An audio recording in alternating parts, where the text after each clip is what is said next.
एक शाम प्राची टीवी पर सीरियल देख रही होती है, तभी उसकी सास वहाँ आती है। अरे सीरियल में तो ऐसे मग्न है जैसे आज रात का खाना पड़ोसी आकर बनाएंगे। मुझे पता ही नहीं था आपने अपने बेटे की शादी पड़ोस में भी की हुई है। हैं? मतलब? मतलब इस घर में सारा काम बहू ही करती है, आप तो सिर्फ खर्राटे मारती हैं। अच्छा जी, फिलहाल तो तुम आराम फरमा रही हो, चलो जाओ, ये मेरे टीवी देखने का समय है। आहा, इसीलिए मुझे भगाया जा रहा है। सॉरी, अब तो बिल्कुल नहीं जाऊंगी। प्राची की इस बात पर दोनों सास बहू के बीच टीवी रिमोट के पीछे बच्चों जैसे छीना झपटी शुरू हो जाती है, जिसके बीच श्लोक भी काम से घर वापस आ जाता है। आज मेरी चूहे बिल्ली की जोड़ी किस बात पर झगड़ रही है? अरे तेरे बीवी मुझे टीवी ही नहीं देखने दे रही। अरे तुम्हारी मम्मी मुझे खाना बनाने के लिए फोर्स कर रही है। अरे वाह, ऐसे बेतुके रीजन पर तो बच्चे भी झगड़ा नहीं करते। अरे मुझे कुछ मत बोल, सब इसने ही शुरू किया है। हाँ हाँ, जैसे आप तो बहुत दूध की धूली है ना। अरे बस, दोनों चुप। प्राची जाओ, खाने की तैयारी करो। और माँ तुम छोड़ो, तुम्हें क्या बोलूं, शांति से अपना सीरियल देखो, मुझे दोबारा लड़ने की आवाज सुनाई नहीं देनी चाहिए। ऐसा बोलकर श्लोक वहाँ से चला जाता है, जिसके पीछे पीछे प्राची भी कुछ न कुछ बड़बड़ाते हुए रसोई में चली जाती है।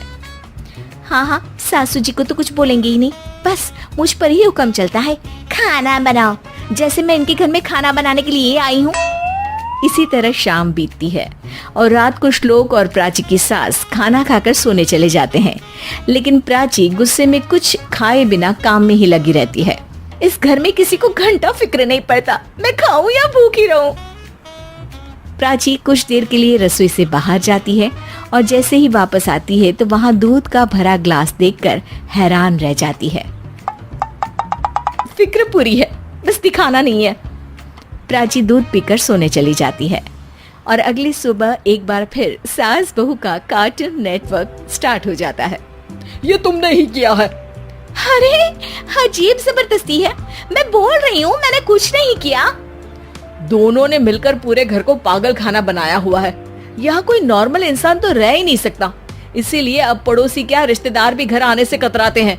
और सुन बेटे, तू भी चंगा, तेरी माँ भी चंगी, तेरी बीवी भी चंगी, रिश्तेदार।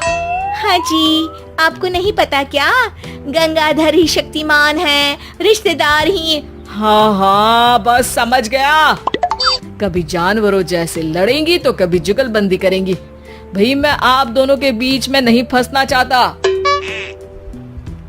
सास बहू की इस मनमौजी जोड़ी से परेशान होकर श्लोक अपना सिर खुजलाता वहाँ से चला जाता है। चलो अब मैं भी कीर्तन में जा रही हूँ। इस पर जैसे ही सास कमरे में अपना पर्स लेने जाती है तो वहाँ नाश्ते की प्लेट रखी देख मुस्कुराने लगती है और नाश्ता करके घर से बाहर निकलते हुए कुछ पैसे टेबल पर रख जाती है, जिसके कुछ देर बाद सिलेंडर वाला घर आता है। ओ मोरी मैया, मैं सिलेंडर के बारे में तो बिल्कुल भूल ही गई थी। घर खर्च के सारे पैसे भी मम्मी के पास है और श्लोक से बोला तो उल्टा 4 बात सुनाएंगे। प्राची ये सोच ही रही होती है कि अचानक उसका चेहरा चमक उठता है और वो घर में आकर इधर उधर देखने लगती है। तभी उसकी नजर टेबल पर रखे पैसों पर पड़ती है, जिन्हें वो सिलेंडर वाले को दे देती है। ये सब श्लोक देख लेता है।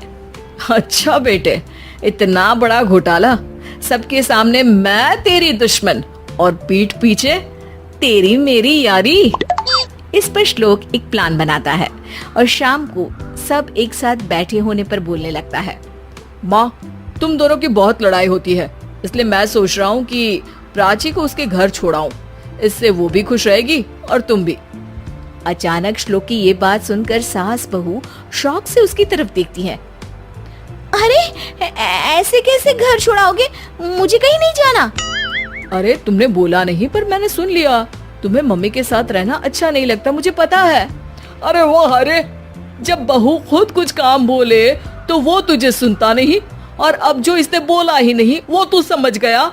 जब उसे नहीं जाना तो फिर जबरदस्ती क्यों कर रहा है? अच्छा, फिर आपको मौसी के घर छोड़ाता हूँ, बस अब आप दोनों एक घर में एक छत के नीचे नहीं रह सकती। मैं इस टॉम एंड जेरी की जोड़ी को और नहीं झेल सकता। है? ऐसे कैसे नहीं रह सकते? तुम्हें इतनी दिक्कत है तो तुम्हारा बोरिया बिस्तर पैक कर देती हूँ, लेकिन मम्मी जी कहीं नहीं जाएंगी। बिल्कुल यही सुनना था मुझे। अगर दोनों में इतना ही प्यार है फिर हर वक्त ये लड़ाई का नाटक क्यों करती हो? देखा मैंने कैसे माँ किचन में दूध रखती है और तुम उनके लिए कमरे में नाश्ता रखती हो, और कैसे वो पहले ही तुम्हारी दिक्कत समझकर घर में पैसे रखकर बाहर जाती है। अरे भाई, इतना ड्रामा तो डेली सोप में भी नहीं होता जितना तुम दोनों ने इस घर में फैलाया हुआ है। तू हमें टॉम एंड जेरी बोलता है ना, तो याद कर वो दोनों भी एक दूसरे को बाहर वालों की बुरी नजर से बचाने के लिए हमेशा सबके सामने लड़ते थे, लेकिन अकेले में दिक्कत के समय मदद भी तो करते थे। बस हमारा रिश्ता भी कुछ ऐसा ही है। और वैसे भी अगर सास बहू में तू मैं नहीं होती तो दुनिया वालों को कहानियां कैसे मिलेंगी?